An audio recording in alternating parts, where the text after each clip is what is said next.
Hebrews chapter 4, and we want to look at verses 14, 15, and 16, the last three verses of the chapter together.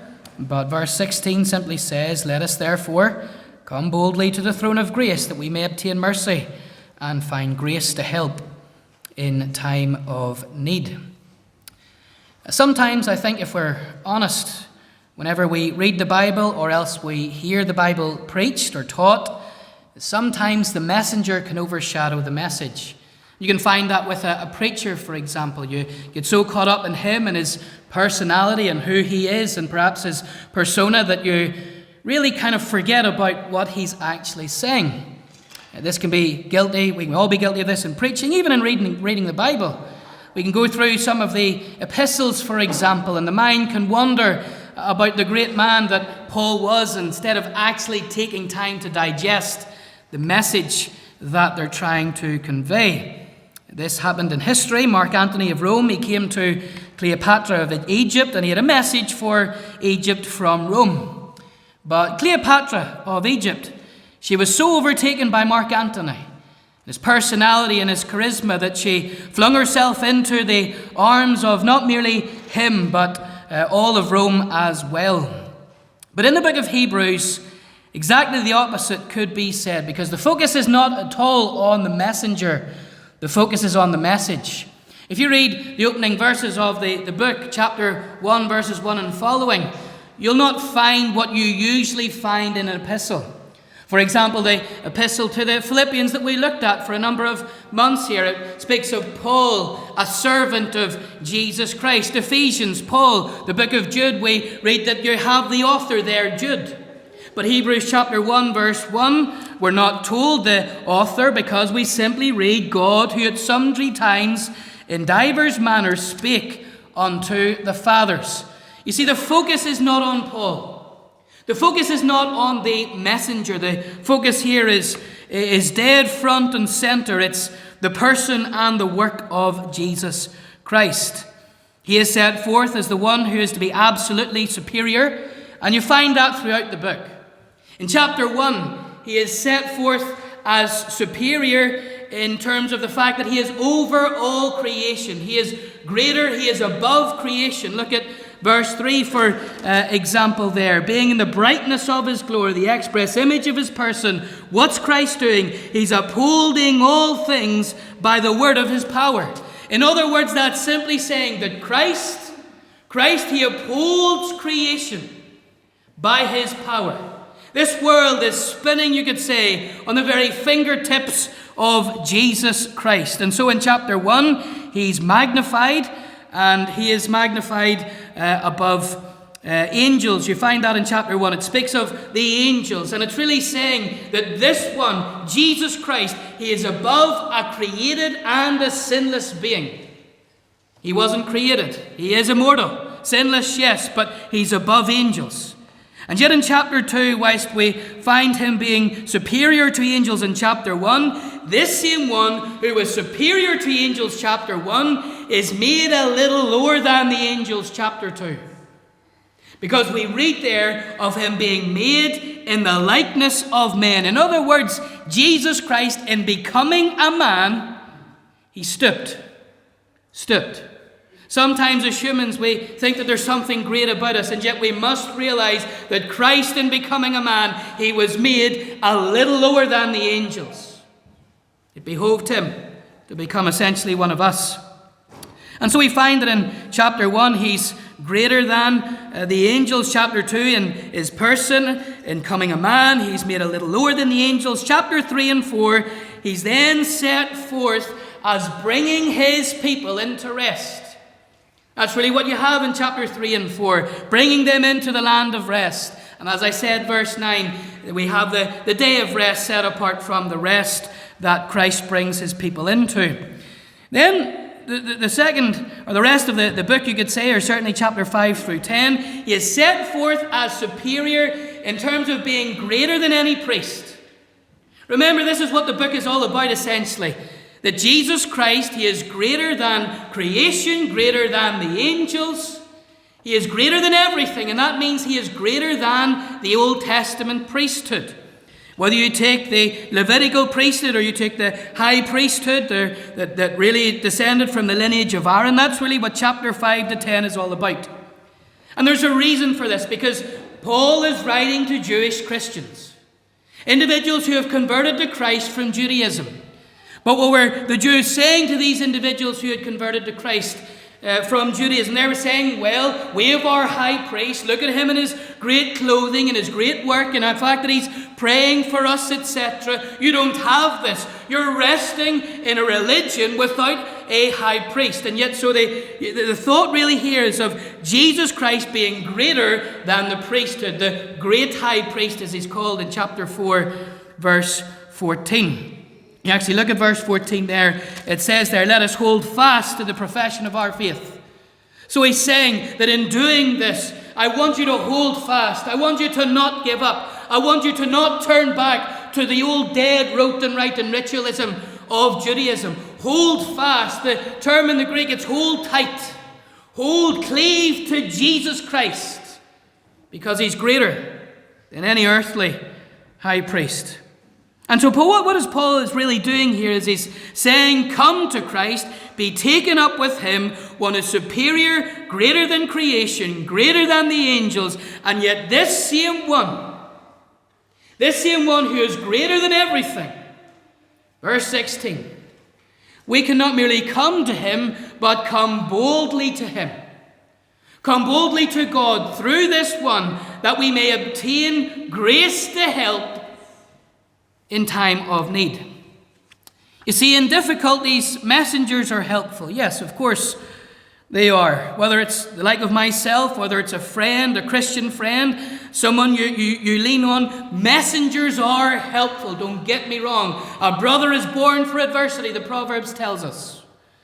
And yet the greatest source of comfort that you will derive in whatever difficulty and hardship you're going through, whether that be public, whether that be private, whether that be through buffetings, through bereavement, through whatever, the greatest source of comfort you will find is in the one who's greater than all things. And yet he says, not just come to me, but come boldly. Come boldly. Oh yes, the high priest in the Old Testament would pray for his people. And I'm sure that they were helpful and they were thankful. The people of God were thankful for that. And yet he's saying, Paul, look beyond an earthly high priest. Look to the great high priest. Chapter 4, verse 16, or 14, sorry. Look to him. And seeing you have him, come to him. Come to him in prayer. Make all of your difficulties and your wants made known to him. And so we want to think today very particularly about Jesus, the great high priest, as he's found in verses 14, 15, and 16. The first thing I want to see here this morning is that he is a superior high priest. We've made that point already, but you see that in a more acute way in verses 14 and 15. Look at it again. Seeing then, verse 14, we have a great high priest passed into the heavens, Jesus the Son of God. Let us hold fast our profession. For we have not an high priest which cannot be touched by the feeling of our infirmities, but was in all points tempted like as we are, yet without sin. Here were Jewish converts under pressure. The Jews, they were saying, look, turn back to Judaism. You haven't a high priest like we do in our Old Testament religion. Now we must remember that the Old Testament priesthood, it was there, it was instituted by God, but it was essentially invested in a family, the family of Aaron, Moses' brother. And the Bible speaks of how he dressed in a very particular way, the garments of the high priest, the robe and the tunic and the mitre, etc. And so he dressed differently, he behaved himself in a very particular way. He had certain duties to fulfill and to perform. And yet what does he say to these Jewish Christians, Paul? He says, seeing, in light of the fact that you have a great high priest, verse 14, then hold on, don't give up, hold fast to your profession. Now the term here, high priest, it really could be understood as archpriest. It signifies authority. We would speak today of the bishops and then the archbishop. The term arch, it has the idea of authority. But it doesn't just say the archpriest or the high priest. It says great high priest, doesn't it? Verse 14. And the term great here is literally high. And so Paul is making this point very, very particularly. Seeing then you have a high archpriest, one who is absolute authority, one who is high above all. You could really understand it as high priest or high archpriest. He's saying here, view Christ in terms of his authority. He was superior in his authority, but notice also here, he was superior in his deity. We read again in the verse, Jesus, the Son of God. This is someone who's greater than the angels. This is someone who's greater than the creation. Why? Because he is the creator. Seeing then he's the Son of God, then come to him. It speaks of his authority and his deity, but notice it as well, his impeccability. Jesus, the Son of God, which is passed into the heavens. And whenever we looked at the ascension one Easter a number of years ago, I mentioned this verse, and I highlighted to you the fact that whenever Jesus passed into the heavens, the term passed here in verse 14, it has the idea of passed through under great opposition, through great difficulty. We must ask ourselves the question, what was this difficulty? Even though it's not mentioned here. And the difficulty is this, is that the devil in hell not merely wanted to stop Christ from living perfectly and dying sacrificially and being resurrected in a most glorious way, but he even at his very ascension tried to stop him as he passed into the heavens, tried to stop the ascension of Jesus Christ, because he knew if he would get to heaven, then we would find that he would sit down, the work would be ultimately completed. And so here we have a Christ who's impeccable. Even though he was under opposition of the devil, he passed through. Verse 15 sums all of this up, doesn't it? Was in all points tempted, tested, like as we are, yet without sin, pierced through, tempted. What a great high priest we have. What a high archpriest we have today. Yes, the high priest in the Old Testament, on one day of the year, the Day of Atonement, what did he do? He passed in through the veil, into the very Holy of Holies. He had to keep doing it. And yet Jesus Christ, the great high priest, passed into the heavens, that great sanctuary that God made. Why? So that ultimately you can come to him, or come to God through him, That's why you can pray today, child of God. And that's the point really here. This is why you shouldn't give up. Because of all of the truth of verse 14. This is why you should hold fast. This is why verse 16, you should come to God. Because you're not resting in a man who's imperfect. You're not resting in a man. You're resting in Jesus Christ, who was God, yes, but also man, the great high priest, the high archpriest. He was impeccable. Absolutely impeccable. That's what it means, verse 15. Tempted, yet without sin. If you were resting in a man, you would be resting in a sinner. But why can you come to God the Father today? You come to God because Jesus Christ was, still is, continues to be God and man, but also perfect.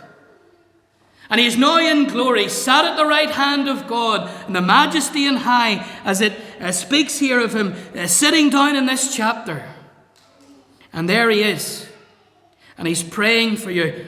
Yes, at times in prayer you feel the opposition of hell, don't you? You feel the devil bringing all of the distractions, all of the cares of this world. You try and have the quiet time, try and set aside time, try and get out to the meeting, whatever it might be. And the devil in hell opposes you. Here was one who was opposed like none other. Passed into the heavens so that you could know forgiveness of sins and so that you could ultimately come to God in prayer. Representing you now in heaven. Hebrews 8:1 puts it this way. We have such an high priest set in the right hand of the throne of the majesty in heavens, a minister of the sanctuary and of the true tabernacle, listen to it, which the Lord pitched and not man. Oh, the tabernacle and later the temple, it was pitched by man. Ultimately, God gave the pattern, but it was pitched and made by man. But we have Christ who's entered into a far greater meeting place, as it were. Entered into heaven. The Lord has pitched this tent. He's the one who's made it. He's the one who's got the pegs out, etc. He's the one who's pitched the tent of glory. And you, he's saying to you today, come. Come to me, because Christ has passed through, so that you can come to me. Hebrews 7:25. We come to God, why? Because he ever liveth to make intercession for his people. Sometimes you feel like you fail in prayer, and you struggle in prayer. And that's one of the great reasons why we fail in prayer, why you fail in prayer, is because you focus on yourself. And you don't focus on Christ. If you focus on that which doesn't change, focus on the great high priest, the high archpriest, then you'll know victory, because you're standing into the shadow of the victory of Jesus Christ. Man visited a gold refinery in South Africa, and he looked at the various stages of how gold is refined. He watched it go through the crucible, and he watched it being molten or melted down. And before the gold could be gold, it had to go through one last step, and that really was the step of the assayer, where it had to be tried to really see if it was gold itself, after all of the dross is removed. Now we must ask the question, why was it that Christ was tested or tempted? Why was all of this permitted by God? Was it to try and get him to sin? No, it was not.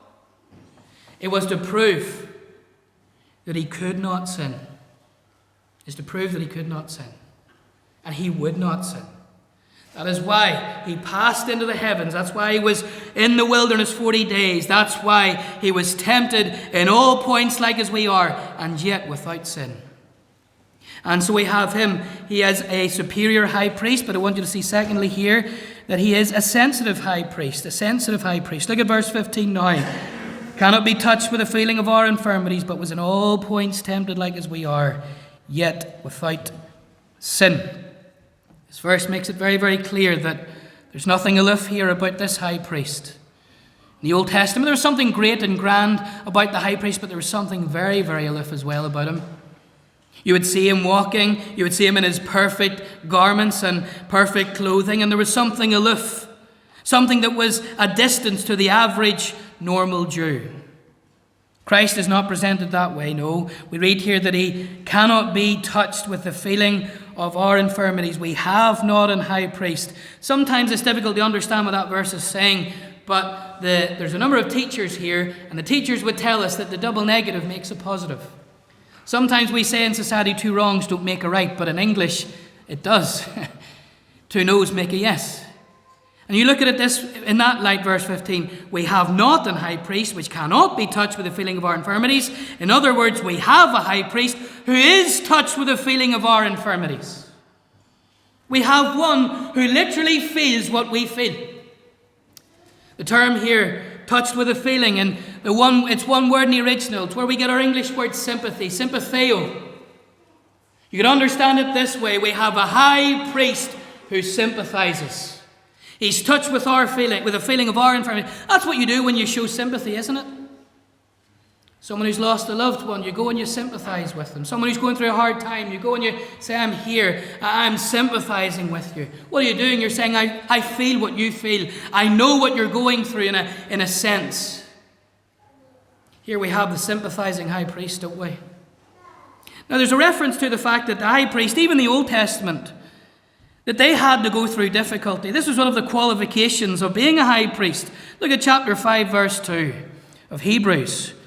Who can have compassion on the ignorant and on them that are out of the way, for that he himself also is compassed with infirmity. And it was saying that the high priest in the Old Testament, in being a man, he had his own problems. He had his own difficulties. He had his own issues to deal with. And that is why he could minister to his people. because at times he went through his own hardships. Yes, the high priesthood was invested in the family of Aaron, but they were a family like any other family. Family like your family like my family, goes through its difficulties, its trials. And here we find Jesus Christ. He was able to sympathize like the Old Testament priest, but in a far greater way. And that's the point of the second part of verse 15. Because in all points he was tempted like as we are, yet without sin. The high priest in the Old Testament was sympathizing as a sinner. You and I, we sympathize with people. We sympathize, we do the best that we can. We sympathize as sinners. But here we have a great, remember, we're thinking about our great high priest, and he sympathizes with you in a way that no other can, because he was tempted, yet without sin. And did you notice it? Tempted in all points like as we are. In other words, what this verse is saying is this: he can sympathize because he is touched with what you have gone through, because he has been there himself, child of God. Isn't that amazing? This one who is high, the great high priest in verse 14. In verse 15, he has been through everything that you have been through. You might say, well, nobody knows. Does anybody really care what I have been through, what I'm going through right now? Jesus Christ, he can sympathize with you. Why? Because he's been there. And yet he's been there and he's maintained his impeccability through it all. You know what it's like? You go through temptation, and there are times, because you have a sinful, fallen nature, you succumb to temptation. Jesus never once succumbed to temptation. Never once. Never once. So he can sympathize with you in your temptations, in your difficulties, in a way that nobody else can, because he's the one who's ultimately not just been there, but been successful.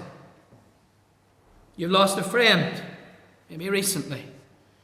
Christ wept at the grave of one of his friends. And remember this: one of the reasons that Jesus wept in the Bible is ultimately because of the effects of sin.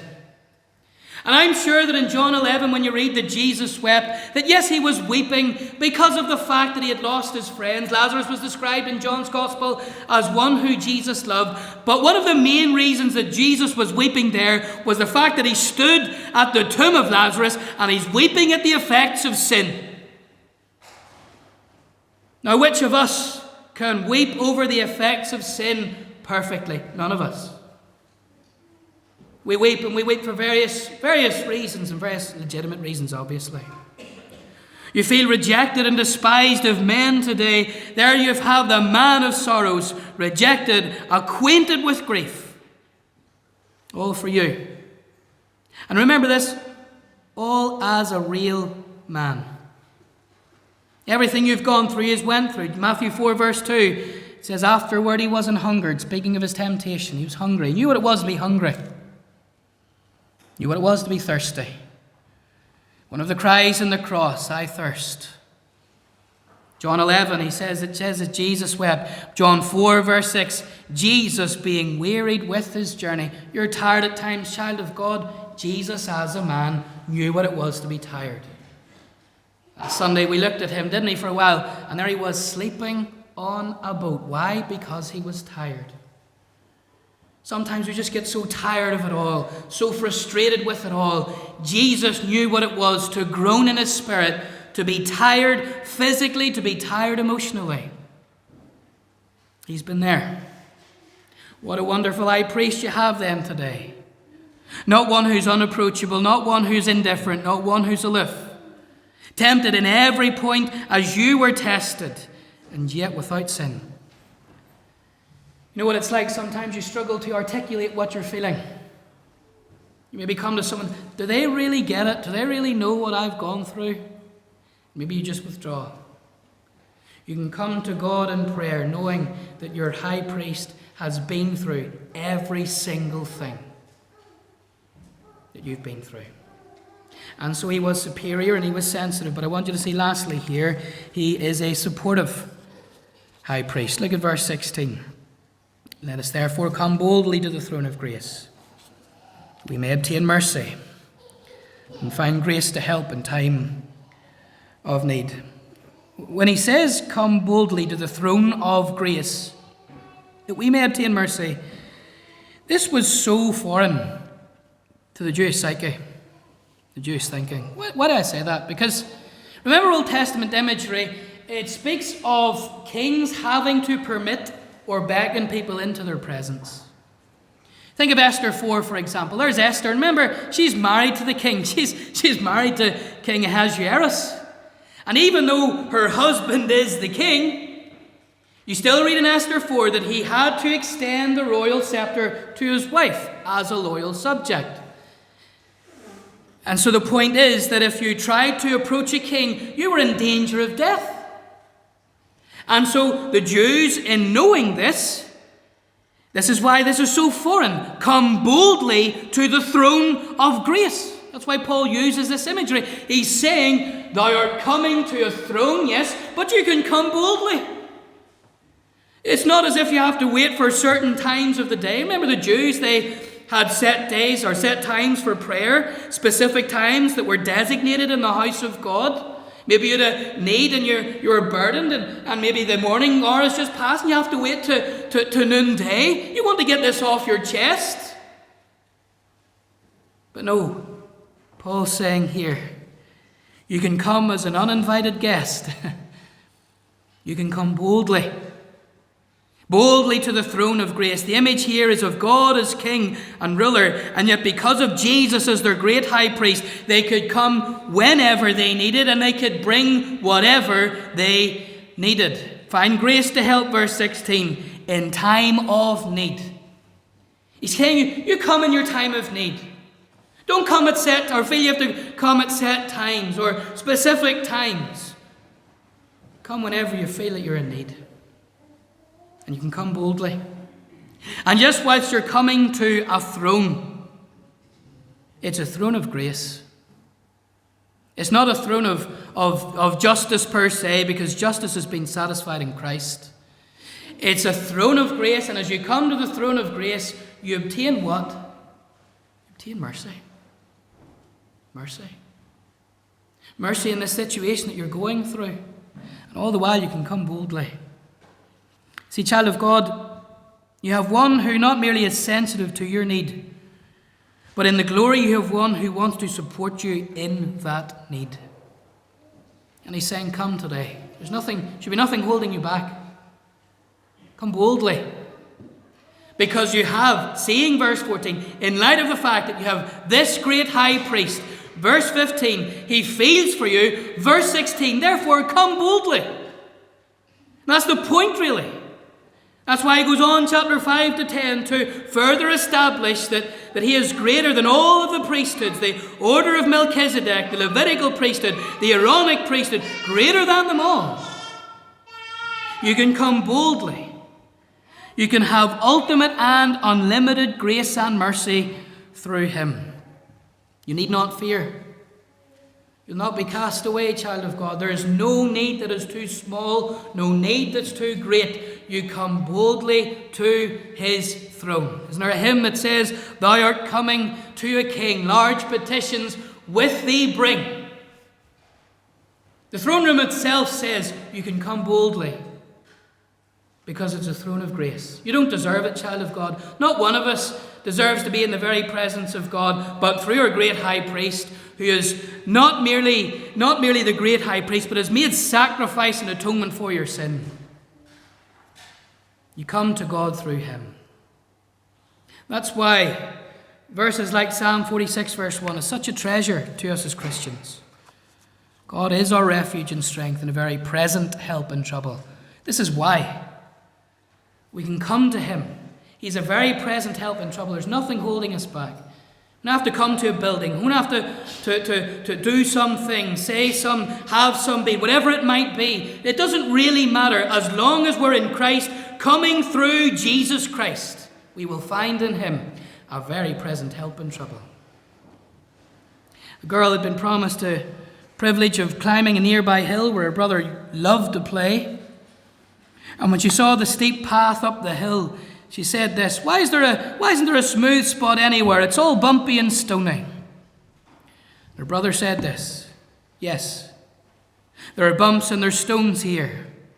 How else will we ever climb to the top if there weren't any stones and bumps? The stones and the bumps are the steps that we climb onto the top.